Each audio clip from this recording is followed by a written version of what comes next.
Welcome, ladies and gentlemen. Welcome to the Shane Show. It's great to have you with us. Please click like and subscribe if you want to see some more content. We'd love to have you join us. Today we are joined by Dan Munn, and we are in a different environment today. We're in my lounge room, and we might be joined by our furry companion Ren. So if he does join us, it's just not a stray cat. It's a Ren. And Dan, how are you? Good to see you. Thanks, Shane. Thanks for joining us. Yeah. Been busy? Yeah. Super busy. Yeah. Running 2 open mics every week. Misdemeanors on a Monday night in the city.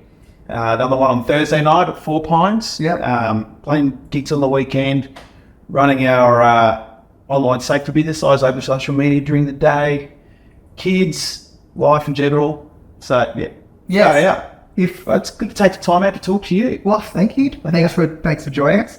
If you did catch our episode about internet safety for children with Trisha Munn, Dan is the other half of Trish. Yeah. Yeah. So it's great to have you both on the show. Just about.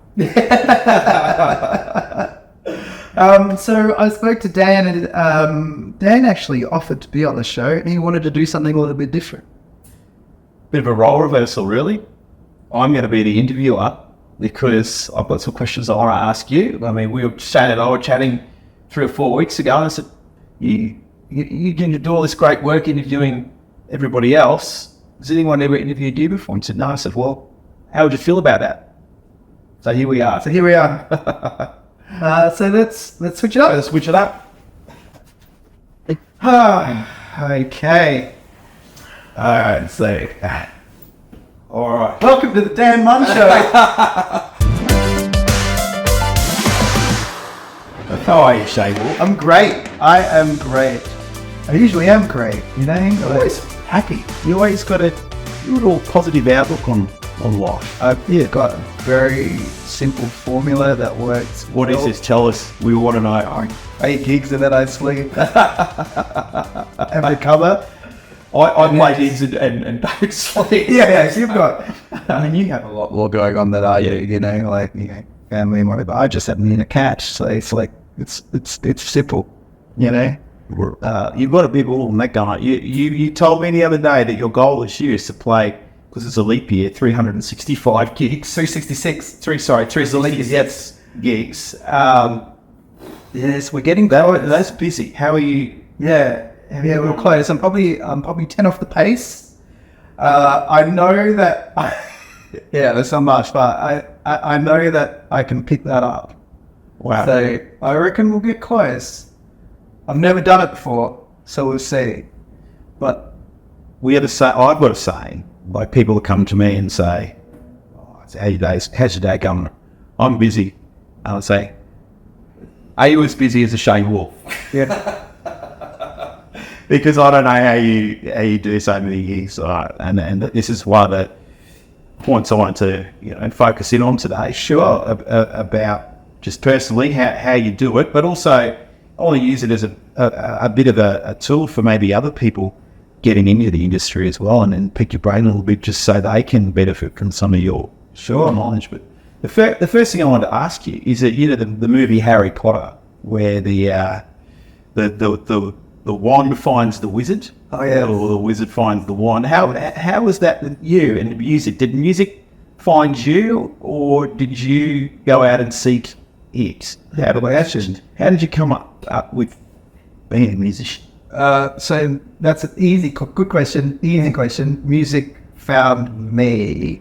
Yeah. I think because there was always musical instruments around the home. Right. And yeah, so since we were very young. Oh yes, there was a lot of singing. There was no iPads, no screens. Very little TV. In fact, in those days, I don't know if you remember, the TV used to actually turn off at night time. Yeah. It's past 11 or midnight. Like there was no TV. Yeah. The transmission would stop. Yeah. So you had to find other ways of stimulation. You're riding a bike out with mates, or you're chatting with friends. And now we just click on the computer or whatever, watch music, or on our phone. Yeah. You were in an environment where you that wasn't there, obviously, but you're around a lot of instruments. So you actually do it. You're hearing it right in front of you. You're playing it. You're exposed to it. Yes. Yeah. So I reckon like my first instrument was drums. So I taught myself to play drums. You played drums a couple of times. I've got up at 8 nights. Yeah. Probably when I was about maybe 8 or 9. By the time I was 10 or 11, I was the drummer in the school band. Right. Yeah. Okay. I soon figured out that I didn't want to move that leg around. Yeah. From gig. Yeah. So I switched. I was like, I'm not moving this. So Sid, you've got a pedal board bigger than anybody's that I've ever seen. Lucky Matthews has a big one also. Oh, I don't know. We'll have to have a pedal board off one night. I reckon you'd win. Lucky would be a bet as well. We should get him on the show. Oh, Caleb Malley, he's up there as well. Caelan's got a lot of stuff going on there too. Yeah. Who else? I haven't seen it. Max Orne, he's got a few pedals going on there. Yeah. I'm in good company. At least you can hang up the one box wheels and wheel it out. Drum kit, that's yeah. Man, like there's a lot of stuff to obviously move around. That's how that started. And then, at school, we spent a lot of time in the music room during lunch times, recess times, on the learning court, playing and jamming. You probably need that early childhood learning from like day dot to 5 years old to get the tuning in your ear, like tuning in your ear. Yep. So and I think there have been some studies saying that like if that doesn't occur in those first 5 years of life, then that's how you end up with people that can't can't sing and can't like pitch and stuff like that. Yeah. And I'm sure I can put on the screen some examples of that. But so basically, if that doesn't happen from the first 5 years of your life, don't worry about trying to sing. Just do something else. Really? Yeah. So you don't think you can, if you're not exposed to it? I can give you some examples off camera. You can't. That it's a lot. Well, you shouldn't sort of pursue it. You should try something else. We can't. I would. I mean, I wouldn't want to flog it into horse and then you can get enjoyment from doing other things. You can play piano. You hit the note and the note comes out. You don't have to physically produce it yourself.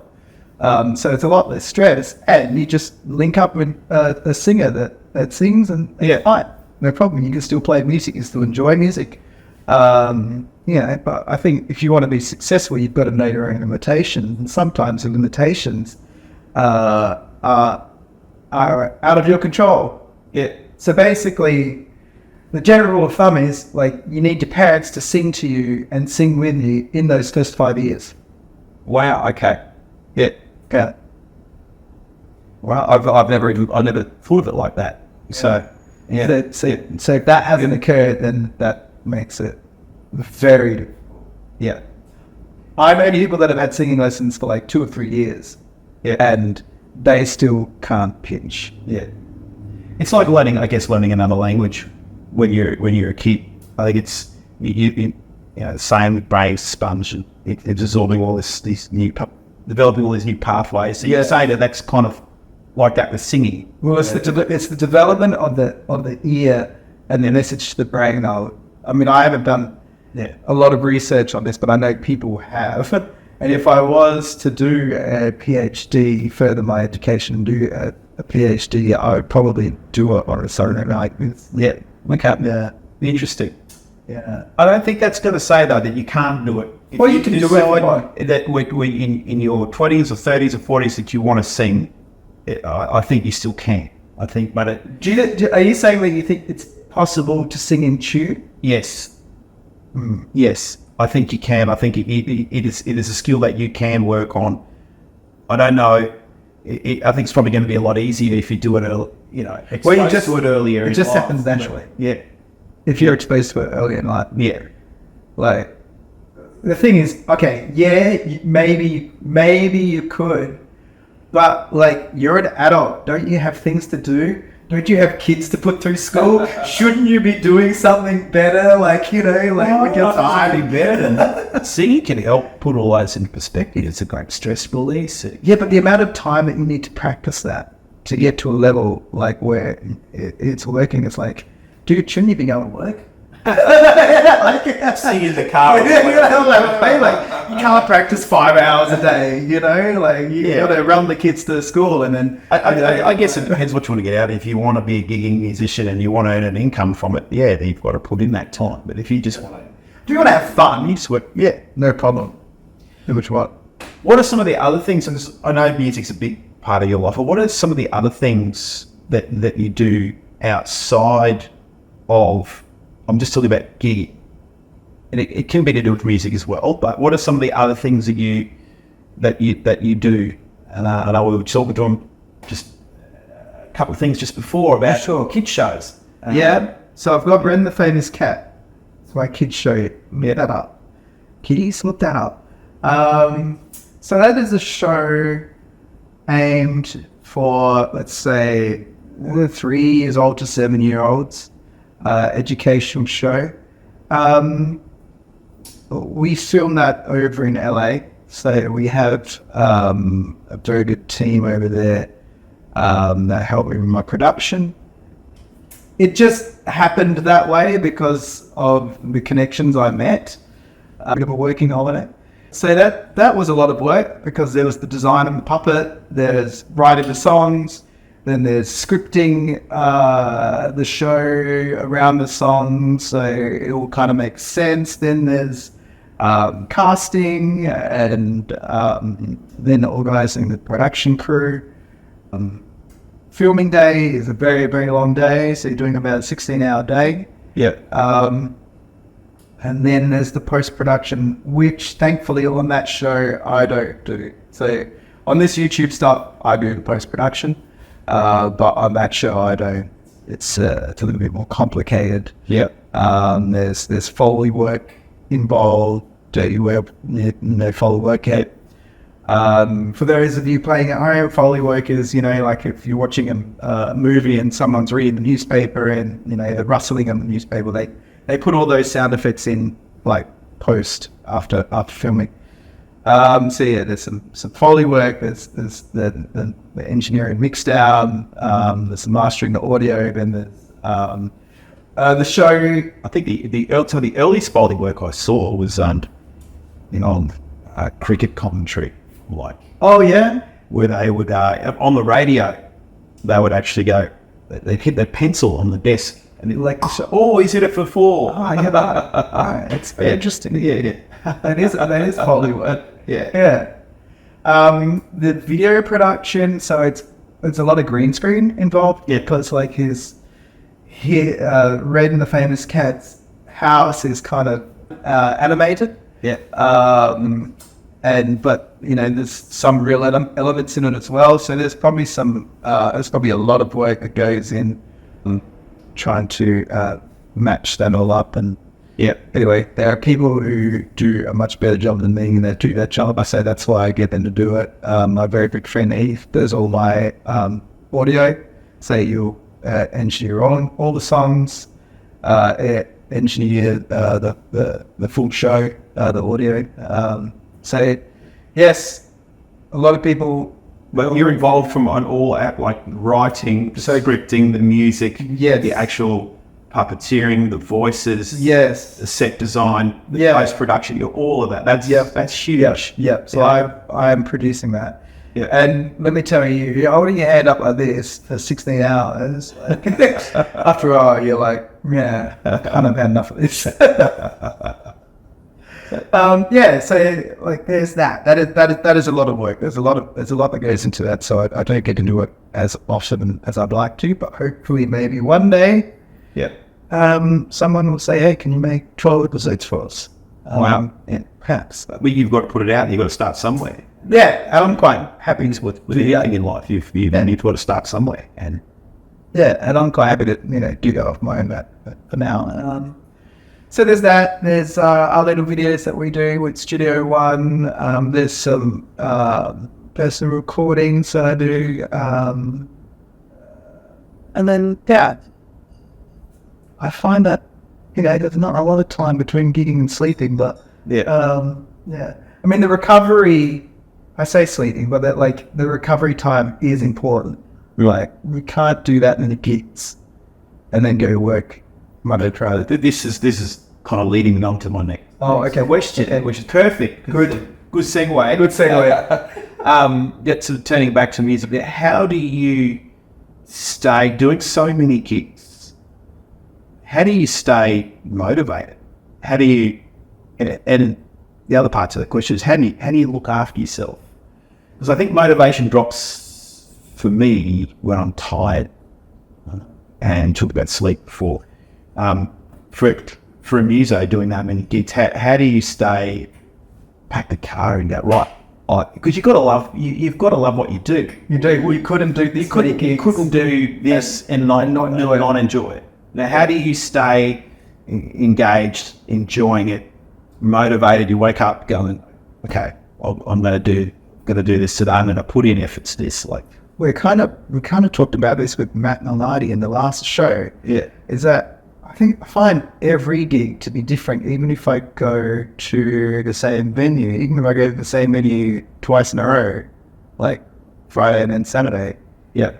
Interactions with people are different. And you'll play mainly solo work? Yeah, I would say 98% majority of it. Yeah. So you've got to find your own. You're not connecting with other musos. You're finding your own reasons. Yeah. For staying motivated or loving what you do. Yeah. So I mean, the first thing is you roll up and then you look who's in the crowd, because I don't have a set list. I don't. Yeah, it's right, because I play the song that's right for the moment. Correct. Not what's on the set list. Yeah, that's right for the people that are in the place, and that could be different from day to day, hour to hour, minute to minute. Yeah.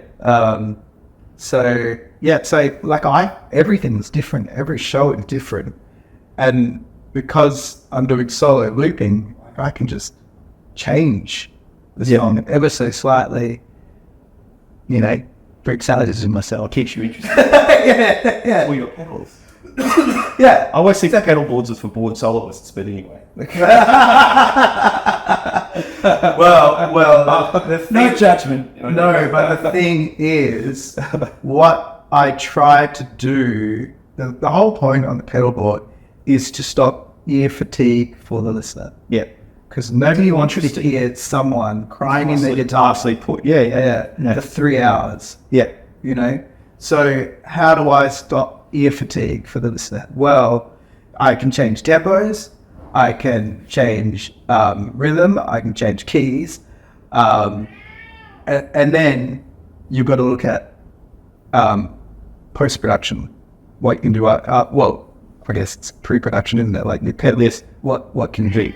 Well, so I can do looping, that's one thing, then that opens another door, so now we can do, I've got 2-channel looper, then I can do set drums on one channel, and I can loop whatever I need to on the next. And then within that, drums. This one's out to you loopers out there. So when I do drums, I'm not just tapping on the guitar, there are effects on that also, because on the recordings, there are effects on drums. So my kick drum sound, actually it sounds different to my snare drum sound, which sounds different to my Kamasa bracelet. Yeah, bracelet. So that is hitting low frequencies, mid frequencies, and the Kamasa hitting high frequencies. So just there, then in that full rhythm section, I'm hitting a different spectrum of frequencies. One, because I think it sounds better, but two, ear fatigue. They're just like hitting and there's something a little bit more evolved, and it just makes the listener not get sick of hearing that same thing for 3 hours, 4 hours, 5 hours. Yeah, 5 hours. Yeah. Okay. And then someone says, can you play a couple more? You've not been there for 5 hours. What do you mean? I don't seem to understand sometimes. Like, I think you're just there in that moment. But what else do you do to, let's see, you talk about motivation, gigs, to look after yourself in general, physical health, sleep? Like, how do you, because I know in when I first started gigging in my 20s, as you didn't care, I didn't care about looking after myself. It was all about just playing and partying, having a good time or whatever. But as you get older, you can't keep doing that forever. What are the things that you've found that work for you to be able to keep gigging? Because I know a lot of people have given up because they just can't keep up with the lifestyle. Of gigging. What works for you to be able to do all of Right. Good question. Yeah. So hydration is a big one for vocal health. Yeah. So I don't drink at gigs, so I'll just drink water. I'll try and drink a pint per set. And that gets me ready for the next day. That's not so I can get through a gig today or the 2 gigs today. I can get through those, but it's setting me up for tomorrow. So that's one thing I do. Another thing I do is I do hit the gym 3 or 4 times a week. To stay physically fit. Just, I guess people think as well lifting gear is, but that's part of it. That's part of it. I think you can't just treat that as your exercise. You've got to go and do something else. Yeah, you do, because you can't just be an athlete and then run a sprint. Yeah. You need to train your body to go harder than that so that you can do that comfortably and push the body to do whatever you need to do. I get probably either a weekly massage, or if I'm really feeling fatigued, in any particular part of the body, I'll go to the sports medical centre at Grabber. And I'll get acupuncture done there. So my acupuncturist always... There's a lot of standing in the one spot and the repetitive movements, and you need repetitive movements. So he will pinprick me all down my back, because they're obviously connected to the spine. And then he might hit some trigger areas, which will be like in between my fingers here, elbow, bicep, because basically that bicep is just turning on and off again, like thousands of times a gig. And then that is being triggered also by the pec, which is pushing that, so he'll do through there also, and then he'll do some manual stuff, work on my body. But there is a lot that goes into doing this many things, not just like getting up and going. Trying to get the gigs is one thing. Trying to maintain your body and your mind so you can do it also is another thing. And I do have people ask me, how do you do it? But I do have a lot of other spare time, and then when I'm going to work, and then I've got time, downtime during the day to look after myself. Drink plenty of water, regular sleep. Look after yourself. With massage. Acupuncture. As you said, going to the gym, keep yourself healthy. And you can keep doing this. You can have a long life in people say, you're too old. Well, I think if you look after yourself, there's no limit to what you can do. I agree. I think so. Unless you Keith Richards. I'm just going to he's going to be alive forever. I think one of the best things I've heard is that we need to start thinking about the world that we're going to leave for Keith Richards. I've seen that name. But I mean, I wouldn't suggest that anyone take on the amount of work I do without the professional help of other people. That is, you've had some singing training, so you don't end up like nodules and having to have surgery and then never be able to sing again. You might want to go and see a personal trainer about what you should be working on the body. Yeah. Like how hard to push it, how often to go. Because you don't want to overdo it either and do damage.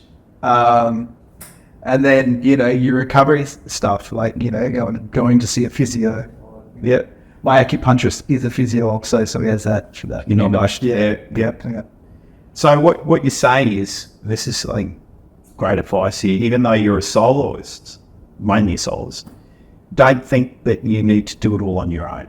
There are people around you Exactly right. that can help you. I have a team. Lean on those people. Don't think that it's just you. There's a lot of help around. That's right. Yeah. I have a team that help me do what I do. Yeah. And that team I account for in my budget of the year. You know? So if I've got to have like a massage or acupuncture once a week, and it's $100 a visit monthly, and you go, all right, I'm gonna set aside $5,000 a year to maintain. But that's repaying you because you can do all. Of course it is. Not only that, but you're not damaging your body, and then enabling like go. You're off work for 3 months. I can't even go for a walk down the road. Yes, because I've done my knee or whatever. Yeah. Wow.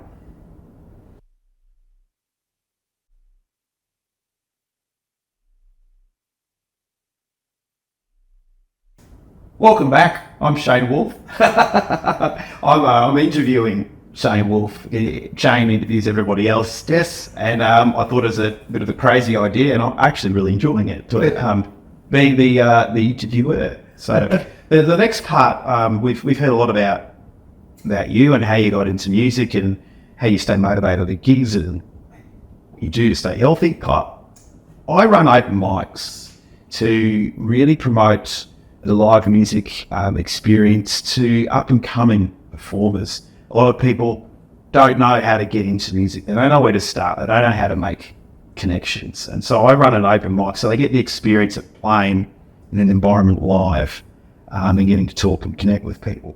But I wanted to use talking to you as a bit of an open mic, but in a different way.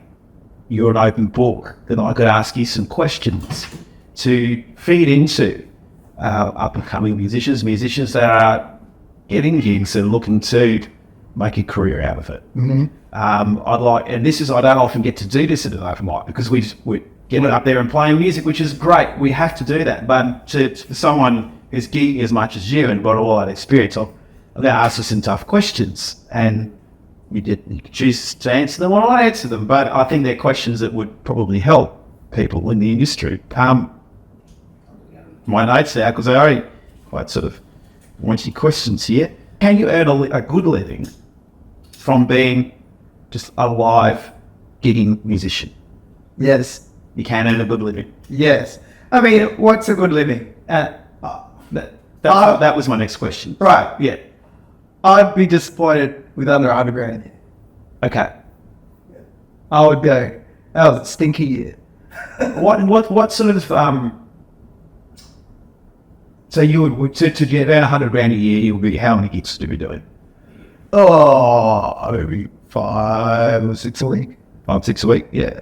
And what's your pick and charge for a gig? If you're going out to do your regular pub gig or a cafe gig or whatever, what's the sort of ballpark figure that the musician should be charging? It obviously depends on the person, doesn't it? Like, it also depends on what you're offering, depends on the venue, on the attitude of the venue. Yes, so many variables to consider. I would think that, a going rate is usually about $100 an hour. Yeah. And if you're kind of in the better echelon, you're probably getting a little bit more than that. Okay, it's about $100 an hour, but you could get more if with the good experience or yeah, that's right. I'm not talking corporate gigs, parties, that sort of thing. I'm talking about your regular just the hard gigs. Yeah, you sort of your stock standard bread and butter Yeah. pub gigs. Yeah. If you're working for a good agent or a venue that values you, they will understand that you're worth a bit more. Yeah. Because, like, am I going to sell an extra drink, or two in that hour? Yeah. Probably. Yeah. Like, so, it's not going to really cost them any more to have me there. Here. Yeah. So if they don't understand that, that's not a good fit for me. Because I'm not the right person for that meeting there. Yeah. Yeah. What about now, the corporate gig? Someone wants to book you for a 3-hour corporate gig. Obviously, now you can charge more. What would be something you would charge out for a corporate gig? So usually it'd be somewhere between $1,000 to $1,400 a gig. They would usually provide all the production. Yeah, that they usually have like their own thing anyway going on. Yeah, there's so many different acts or whatever happening. I mean, I charge less for pubs because they will give me more than one show a year. Exactly, it's a regular. Yeah. They're going to give me, if it's what I eat. And there's a lot less emailing and liaising with what the event is and Correct. the pub. I'm there on a Wednesday, whatever, like with a corporate client, I see them once. Yeah, it's like, I'm not going to give you like break it all. But it costs what it costs. What about something like a wedding, where you're there as the receptionist, entertainment, and then you're probably the DJ afterwards as well. Here's the issue with the wedding. It's a tough one. It's always been a tough one for me to be able to. You're right, but because you are there before the guests arrive, and then you are there after they last on leave. Yeah. So it's a 12-hour day. Yeah. That's if you don't have to drive in the middle of thing at a book because that's where they went and had their wedding in a sheep station somewhere. And so there are lots of things to consider. Look, I think you figure it out and charge accordingly per hour, and then if you've got to bring your own equipment, which a lot of times are wedding to do, and then you've got your setup fees and and you got your wear and tear on your equipment, your PA, and you consider that you've got obviously wear and tear on the car, petrol costs if you're driving out. So I think they're things that I do consider when having to drive out to get that way into a wedding. Yeah. So that don't treat corporate gigs and wedding gigs like you treat your average pub gig. Like you really got to take into account that weddings are full on. There's a lot more pressure. You got all of the difficult bride's parents, what they want, grooms stuff. Usually pretty cool. But it's always emails and phone calls and meetings you got to have to start, before the wedding. Yes, there's that also. There's all the liaising. Yes, but there's a lot more pressure to have a wedding be successful. It is the bride and groom's special day, and you want to make it as best you can. And sometimes there are things outside of your control that make weddings. Uncle, and Jeremy's got drunk again and causing a scene or whatever. It's hard.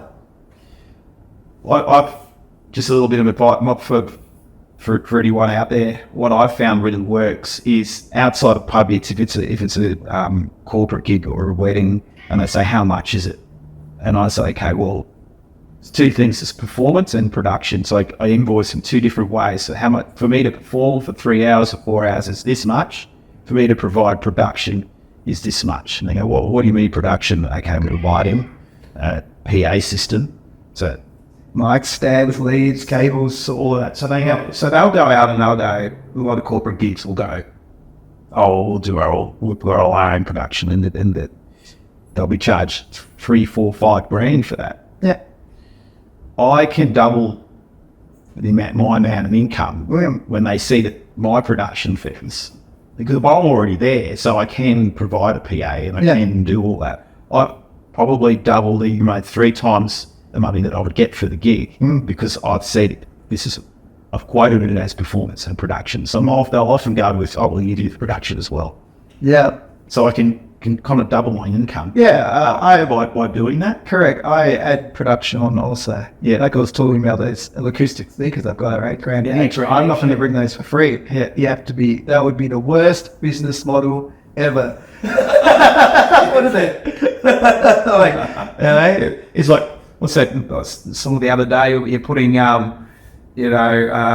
50 grand worth of gear into a $10,000 car and do a $50 gig.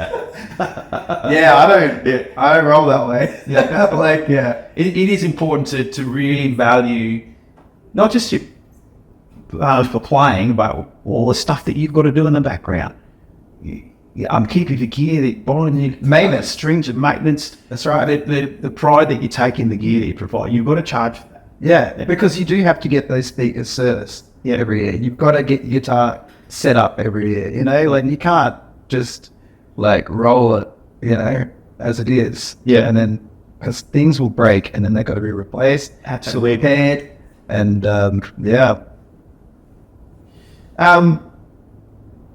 What's advice that you can give for an upcoming musician on how to get gigs? What do they need to do? Yeah, I did a little video on that already. There was someone that asked that question on Facebook, and they seemed like they were pretty frustrated. They were getting callbacks, and I think with most musicians, you don't know. Self-assessment is one of the hardest things to do. So, and you can't even begin to self-assess yourself. Self-assess yourself. If you don't know what you don't know. So how do you combat that? Well, you need to go to someone that does know what I don't know. Okay. Yeah. And then they feedback, and they can assess you and go, you're not going to get a gig or two to fix these things. Yep. Nobody's going to be interested. Yeah. So you can do it yourself, continue to do it yourself, and then just keep banging your head. We were saying use other people around. You need other people to do it. Yeah. I didn't learn everything I learned just by sitting in a bedroom by myself and doing it. I've had loads of lessons. I got a degree in singing. Yeah. So I've learned a lot of stuff from lots of other singing teachers, Say you can sing to a reasonable level and play to a reasonable level. You're confident at both. In terms of what else do you need? Equipment. You need good equipment. You need yeah. You can't have terrible gear and expect to sound good. Yeah. And your sound is only going to be as good as your weakest link. Yeah. So I've got a good microphone using a good cable into a good PA, which has good preamps in it, goes to all the pedals that I'm linked up have all got good patch cables, because one small crappy cable can degrade sound quite a bit. Yeah. So all of those cables are like class A, and then going into a good speaker, and then you got to learn how to use that. So EQ, the money. You might need someone to show you how to use it. You might need to, employ a sound technician to go, well, you probably want to look at the frequencies or whatever. So again, there's a lot involved, and I think you've got to spend the foot with Tom. You get a nice guitar, and a lot of people are using like the Evolve system as a good starting point. You're probably looking at around 10 grand investment just to get started with biz and gear. Yeah, I think so. At least. Then you're going to move on from there with a whole bunch of other stuff. But yeah, cool. Yeah, I can't. Yeah. I mean, what would a good guitar cost you? Well, you could get a good one for like, you know, between $1,000 and $2,000, couldn't you? Like, yeah, with it, you know, the Cold Clark do the FL ones for $1,000. Yeah. And the thing about the Cold Clarks is they have the same electrics in all of their models. So whether you pay $1,000 or you pay $5,000, what changes is the care and the wood. Yeah. So there's going to be a lot more. I think the electronics are the same. All same in every model you go. Yeah. So if you were starting and you're like, oh, I'm only going to spend $1,000, like I would get a Cold Clark FL1. Yeah. $1,000, and it's going to sound pretty decent because it's using the same good pickup system that their $5,000 guitars. Okay. Good advice. Yeah, and then what would a PA cost you? Well, at the desk, you could probably get something for like maybe $800. Yeah. And then a speaker would probably cost you maybe like $2,000 for a good one, wouldn't it? Well, I was saying before, I think everyone buys on a budget and is trying to get the cheapest gear. I think from my experience, go the extra yard, even if it's really stretchy and you can't afford it, you'll find a way to afford it. I've always found that you'll find a way. Go that extras and get good quality stuff that not going to break down. You're not going to keep wanting to upgrade it. Yeah, you don't want to have to repair it all the time. And if you end up getting like a cheaper set of speakers, you're going to waste so much money in repairs. Yeah. Yeah. Good advice. Good advice, Shanewolf. What about material? How many songs does someone need to be able to go? Because I've seen people go, I've got a set. Like you're going to need more than that. You're going to need what sort of depth of material are you going to need to get out there and be degree? I'd say probably 30 to 40 songs, isn't it? Like you think like, you know, there's probably like 10 songs in a set. Yeah. So 30 songs get you through a gig. Then we want 3 hours. That's 3 hours. Yeah. So you want like 10 spares so you can, you know, switch out songs that you think might not work for that crowd, or, you know, you know, if you're playing the same venue again, you ought to play the same thing again. One of the things I hear from punters when they complain about other musicians is, we can pick what song they play now, because they always play the same songs in the same order. So I think probably finding your own little unique niche rather than trying to copy what everybody else is doing, or do you think isn't that what we're doing? Are we literally copying as covers? Cover artists? Yeah.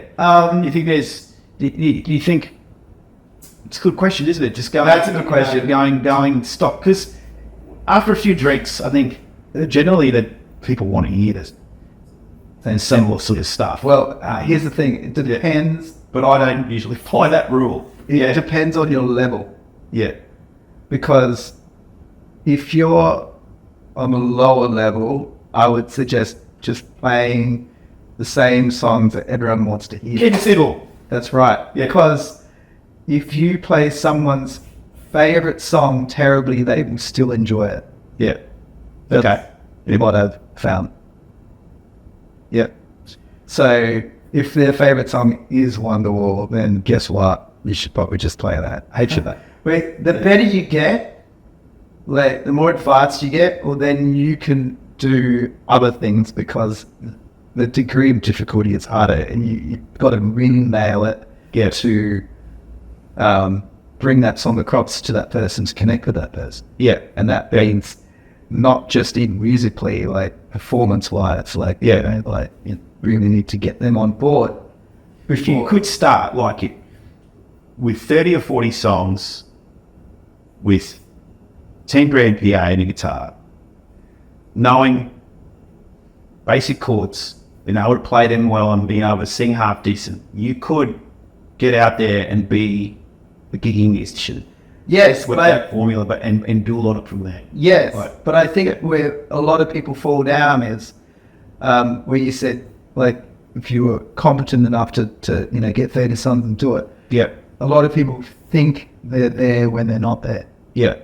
Okay, so Because they're self-assessing and they don't know what they people too. They don't know what they don't know. Yeah. So in their head, they're going, I'm great. How come I can't get kids? I think it really pays to video yourself too. It doesn't matter because they're still videoing, maybe to some extent, but they still don't know what they still don't know what they don't know. Okay. So, Surround yourself with people that are better than you and are more technically advanced and can give you some good feedback as a musician. I think we could all, you can never know everything. I think it's good for no matter what. It's a never-ending journey. That's like the better people. You're always learning. Looking at what you do. Yeah. And don't see that as criticism. Look at it as feedback. Well, I think a lot of people have difficulty with criticism also, especially within the artistic realm. It is because you put your heart and soul and your emotional on when someone says. But sometimes your heart, soul, and your emotion can sound like shit. Yeah. Good point. So don't take it personally. Look at it as trying to get in here to an audience through a set of speakers and to convey a message in here. It just doesn't want to make me happy. There's stuff that you've got to do. There's skills you've got to learn. It's quite how to do that. Between like the heart emotion that you were talking about before, and then also the mathematical and the physics behind it, right? Because if you're not singing at the correct frequency, then you're out of tune. Yeah. Right. So, like, that's pretty important. Don't use pitch correct. That's cheating. Is there a live pitch correct? Yeah, there is a live pitch correct. Yeah. There is. And it's cheating. Do we know anyone that uses it? Oh, I'm not going to name names. Do you know someone? Do you know someone? You know names? I've seen people use it. I've seen pitch correction being used. In like an actual gig or open mic? No, the actual gigs. Yeah. I mean, they use pitch correction on Australian Idol. Yeah. But you look at some of the pedals you buy that they've got automatic. They can read the chromatic scale that you play in, and it will bring you up. I mean, if you're way out, it's not going to do anything. But if you're slightly off, it'll just. But you can hear it, right? Because there's artificial anomalies. But learn like when it jumps to the next note and stuff like that. That's the best pitch corrector. Yeah, and train your ear. Agreed. Just find on this question about up and coming musicians. So this is really, really valuable information on pricing, about gear, about material. Just quickly on marketing. First question I had on this was: is it better? Do you think go through an agency or go direct? Or a combination? Look, I like going through my agent because he's a very good business person. I know what the end client is paying for me. And that is the most important thing. Yeah. If I don't know what the end client is paying for me, I don't want to do the gig. If they can't tell me because they're not telling me. So they did that legwork for you. Yeah, like so my agent has access to my calendar and then just puts them in. It's a Google Calendar. They can see when you're available, and he just puts it in. He puts it in. Yeah, right. And there's no phone. So but they just assume you can do the gig and just fill it there. I'll block it out if I can't. If I got, I don't know what I would have. Yeah, I don't know. If I had dinner with the King of England. Yeah, I'll block that out, and then dinner with the King. Dan Munn, you block it out. Yeah, of course. Yeah, that's right. No, I was thinking to take a gig over this. I don't know that you would. I mean, everyone do what you got to do, but this works really well for me because I don't want to have to do the chasing up, liaising with everyone, maintaining rapport. I work that often that I just want to go home, go to work, do the job, come home. Someone tells you where you got to be, and when you got to do it, and then write one invoice at the end of the month. Yep. I don't have to do 34 invoices, separate invoices, and then chase the money, and then send reminders for 34 invoices. Right, so you're seeing a real advantage of going through an agency. That is a lot of time. Yeah. It is worth the 10%. Yeah. For me to go through the agent. He's doing a job for me. It's just important you find an agent that you're happy with, because some agents will take advantage of up and coming. They'll take more commission because they don't know you just want it. You want a gig, real desperate for the gig, and they'll offer you less money, and they'll just their invoice. They'll just keep it. Paying you less. They'll just keep it, and we know which agencies do that. But just going quickly a step before that, how do you get recognised by an agency? What sort of things are they looking? So you're an up and coming musician. Okay, I want to go to an agency. I want to get work. What do they need to be able to do?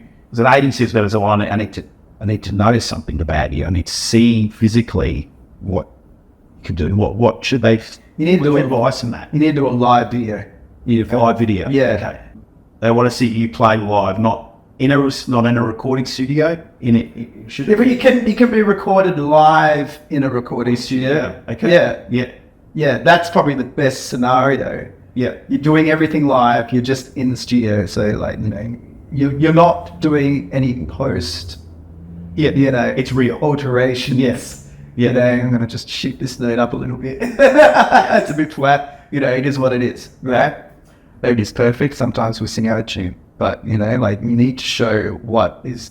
Because all that's going to happen is if you do too much work in post, is you get the gig, and then it won't sound like that when you're doing it live, and then the barman will say that person wasn't very good, and then back to the drawing board. In fact, you're worse off, because now the agent will be like, well, I'm not going to get that person again, because I don't want to lose my job. So you're better off just... getting a true representation of what you sound like, and recording that, and then you send that to an agency, and then you've got to wait for the opportunity.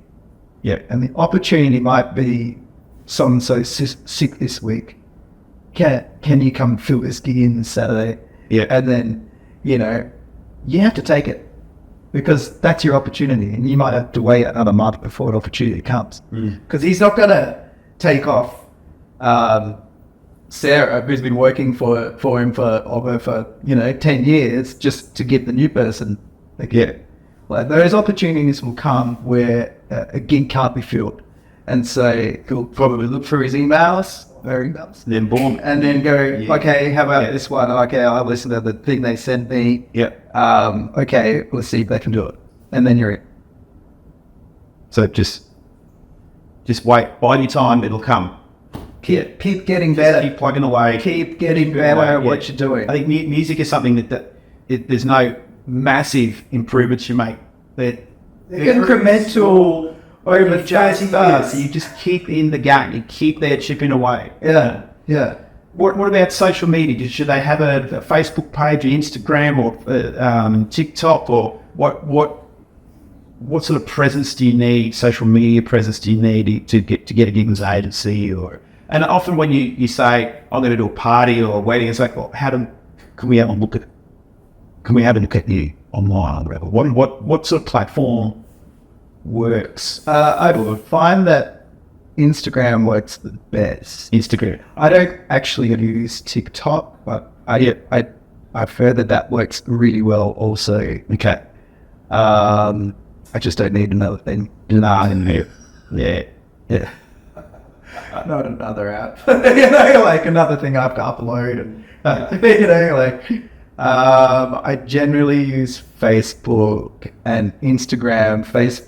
Obviously the same company, but they work very differently. Facebook seems to be more kind of community based, where there's groups and stuff like that, where you can be a part of Bristol Musicians Group or something like that, and someone might post on there, hey, I can't do my gig this week, and you is it any available? Or we're looking for someone to play at our wedding, and you can keep your finger on the pulse there and keep your hand up for those gigs on Facebook. And then Instagram seems to be good for having a page, and then people can just go to that page and it's all there. Yep. You got some photos, you got some videos, well, basically that's those two things. Like doing your performances, like on that, and people just go to that one page and they're all there. They can look through very quickly, 3 or 4 songs you've sung on it, see if you're a good shit. Yeah. It's gold advice, really. This is awesome. Just quickly, I've just got one more little fun thing to do at the end, but I just want to ask you just quickly about, because when we gig, it is at times, particularly weekends, when there's a lot of social stuff happening, friends, family, but I think it's great to have that passion to go out and get gigs and do this. What sort of toll does it have on personal relationships, being a musician, doing as many gigs as you? Do you find that it's a sacrifice? There's always a sacrifice, because you are gigging when things are on, like when everyone else is free, like, let's say New Year's, for example, okay? So, like, the pay for New Year's is considerably higher than any other day of the year.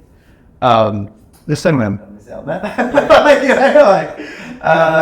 To me, New Year's is just another night. So, there's countless weddings I've missed, friends' weddings or whatever. Yeah. But at the end of the day, that is my working time. And if I said, hey, I'm having a wedding, it's on a Monday at 10 a.m., you're all invited, they're all going to say, I can't come because I'm going to work.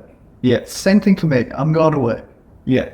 It's just that the time that I work is different. Yeah. It unfortunately doesn't match up with everyone. So yeah, I have to miss out on stuff. I have to miss out if Foo Fighters are doing a concert because I've got to do my gig. That's not always been a struggle for me, because I've always I'll chase the gig, I'll do the gig and let everything else fall in around the music. But I'm trying to put personal relationships first and let the music fall in around that. But where I've ruled out certain dates in my calendar that I'm not available for. Yeah. So you've got to just go, that's what I'm going to do that. I'm going to have to sacrifice a lot of stuff when you're first starting out. But I think when you get to a certain level, and you've got to start thinking more about the impact it's having on your life, and maybe having more time.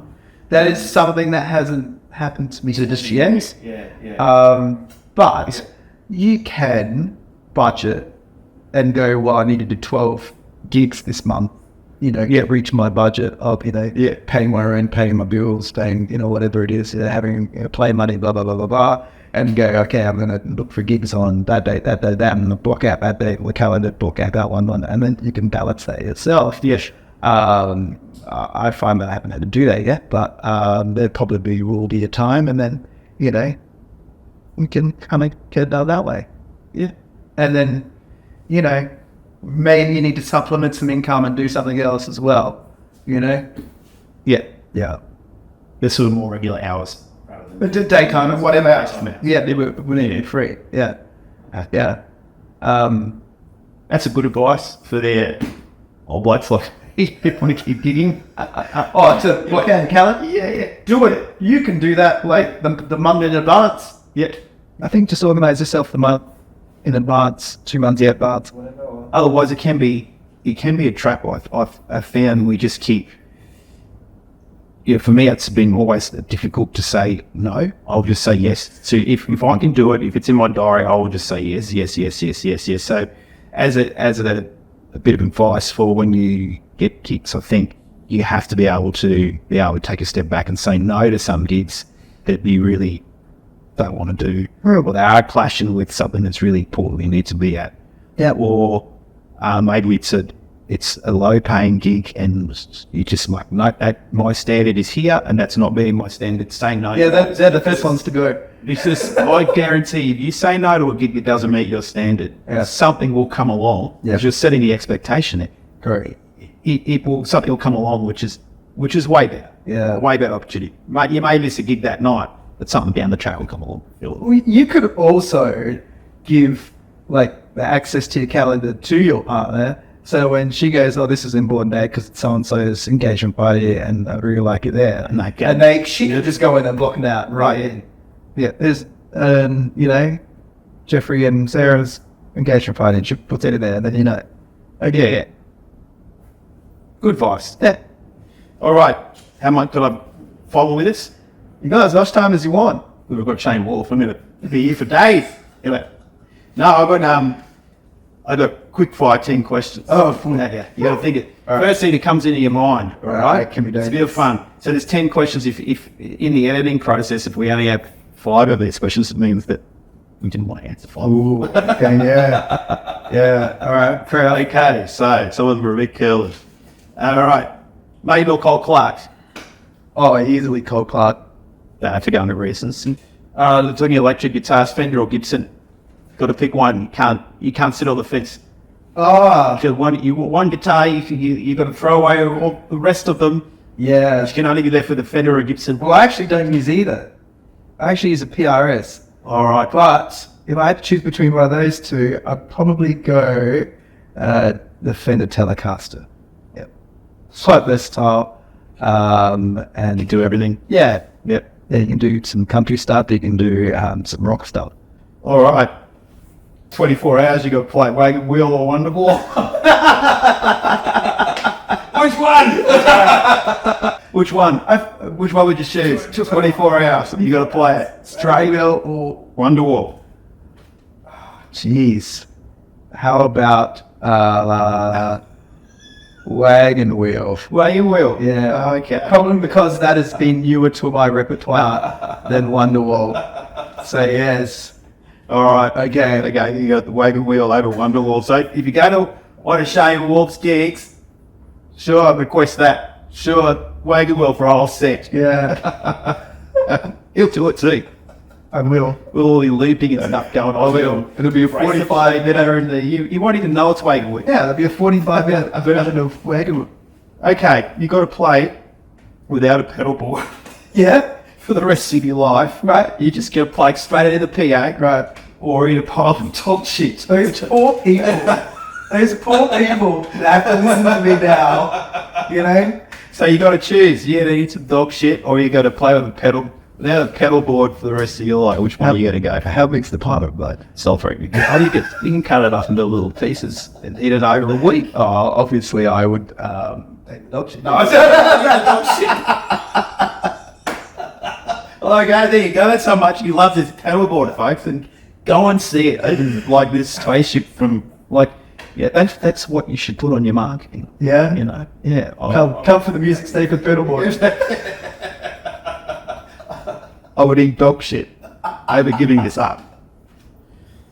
All right. You've done a gig at a beach, and you've come home, and then you unpack the car, and in your gear, you found a crab. Decent sized crab in your gear. Do you, knowing that the crab will die unless it gets back to the beach, you throw it in the bin, or do you drive it back to the beach? Oh, you drive it back to the beach? Yeah? Yes. This is an ethical question here. Oh, look at that. That's a good answer. You drive it back you get in your car for an hour and drive it back to the beach. Well, I mean, do I have to do it straight away? Can I just get some salt water and keep it in the bath for a day and then I'll take it back the next day? Oh, look, you roll it in the beam of cheese. No, you gotta take it back. Find a home and seafood shop. Here you go. Some chips with it. Come here. No, I'll take it back. All right. What favourite movie? Favorite movie? Yeah, what? Look, it's probably a lot of people's favorite. Shawshank Redemption. It's hard to pick. There's so many good ones, but yeah, that's always been a very good movie. Shawshank Redemption. Yeah, We'll say that is such a great movie. Yeah. And it's brilliantly casted. Yeah. yeah, everything, isn't it? Like, script, pacing, you know, the twist at the end, everything. Yes, like, Yeah, absolutely. yeah. A good choice. You could go back 10 years, tell yourself 2 things, what would they be? We've expressed it earlier. Yes. Moved to Brisbane earlier. It's definitely one. Secondly, buy Bitcoin. Buy Bitcoin. Yeah. All right. Yeah. I wish I did that earlier. So you wouldn't do it now? I still have now. Okay. But I wish I did it earlier. Earlier. Yeah. Because it was like they're appreciating. Yeah. Much out of it. Yeah. So move to Brisbane earlier. So you like Brisbane and buy Bitcoin. Yeah. Yep. That would have changed my life considerably. All right, we've got 3 questions to go. Bad habit you give up. Already given up so many. We want to know the real Shane Wolf, Ian. A bad habit I would give up. Then you'd like to give up. Jeez. I don't smoke. I don't really drink anymore. I haven't done drugs in a long time. A bad habit. On pedals. Yeah, I'm trying to. I think I've done my pedal dash now. I think I'm done.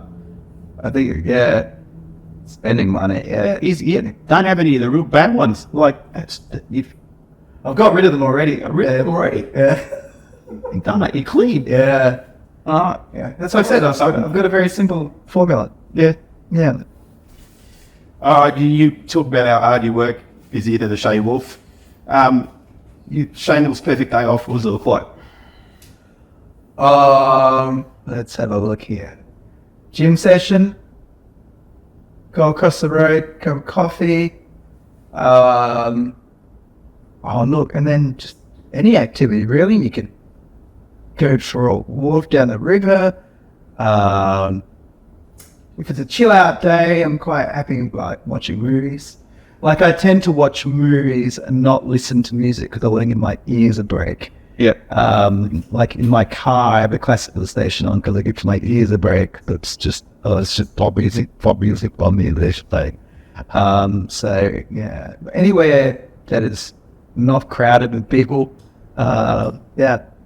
Look, I'm not much of a crowd. Get away from Yeah. quiet. Yeah. Peace. Peace. All right, last question. We got that. This is the last question. You got to give up playing live or give up sex. Which one do you choose? It's so hard because playing live does lead to sex. You can only choose one. Which one? That is a tough one, Dan. I told you I was going to ask the tough questions. You could edit this out. I think I'd definitely give up sex. I would play. Whoa! And he would eat dog shit as well for his paddleboard. He's going to give up sex. This is dude. You got to go. So he's the real deal. Yeah. Say, well, put it all on the line. Put it all on the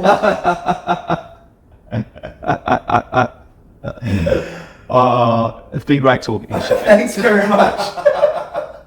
But to know a lot more about you, Didn't you? I saw a few looks on your face like you were quite surprised. Yeah, there was some surprise moments there, but you only get that from us and sort of some different questions, Scott. And it was really interesting to see how you got into music, your advice on looking after yourself, your advice for up and coming performers, and some fun questions at the end. Yeah, look, I think looking after yourself is not even just about music. I think in generally, Yeah, absolutely. if you're going to be like looking after yourself and healthier, then you're going to have a better quality of life.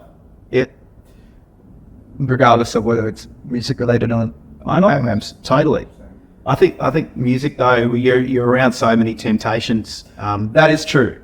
Alcohol and late nights and party and all of that. I mean, it's all great fun, but there's a lot that can go wrong in the industry that we've chosen. Yes. Look, and it probably will go wrong. Right as well, but Yeah, it probably will go wrong when you're younger. Yeah. But then, like, usually you can course correct. yeah. And I guess if you don't course correct, you're in big trouble. Yeah. Just quickly, how is the scene in Brisbane? Just the last question I want to end on this, because I have a feeling that it's probably after COVID now is fully recovered. I think it's the best I've I've ever seen it in Brisbane. I've seen a lot of music in Brisbane for involved in it from early on, early 20s, late teens. I've never seen the opportunities for gigging now. I mean, it used to be just you stock standard pubs to play, but now there's restaurants and there's cafes and there's markets and there's all these. How are you seeing it at the moment? You do a lot more than me, so yeah. There is just a lot of work, and if you are at a decent level and you're reliable, I think it would be pretty easy to get work. Yeah. There's a lot of work available, and then you'll just get the repeat work from that. So that's really the key. Yeah. Decent level, reliable. So the demand is probably more than the supply. It seems like that, doesn't it? It seems like the demand is higher than the supply. Yeah, I mean, it's hard for me to tell because I'm always working, so I'm not able to go out and see what's coming on. But I know that I'm not short of gigs. Yeah. So hopefully that's in runnings. I think if you're a soloist and you've got some reasonable ability level, I mean, and you're committed, you go and get yourself some good gear. Price yourself right. You can make good living out of something that you love doing. Okay, I think so. Yeah, it's definitely achievable. And there's duo work and band work as well. Yeah, you can add that in. You can add that in, but I think I just see so much in the solo field at the moment. If you can play solo. Well, because the footprint is smaller, isn't it? Like we take less real estate than a duo or a band. So you could put us in a cafe or something like that. Yeah. And also the costing is, in fact, for one person rather than two people. So so that helps out smaller venues, and or even bigger venues that want to have more entertainment during the week. So Thanks, Shane. Thanks very much, Dan. And Cary as well for filming and doing the sound. Secret man behind the camera there. It's been fun. Thank you. Thanks very much. Like and subscribe, people. Thanks for watching our channel. Please hit like, please subscribe. It really does help us.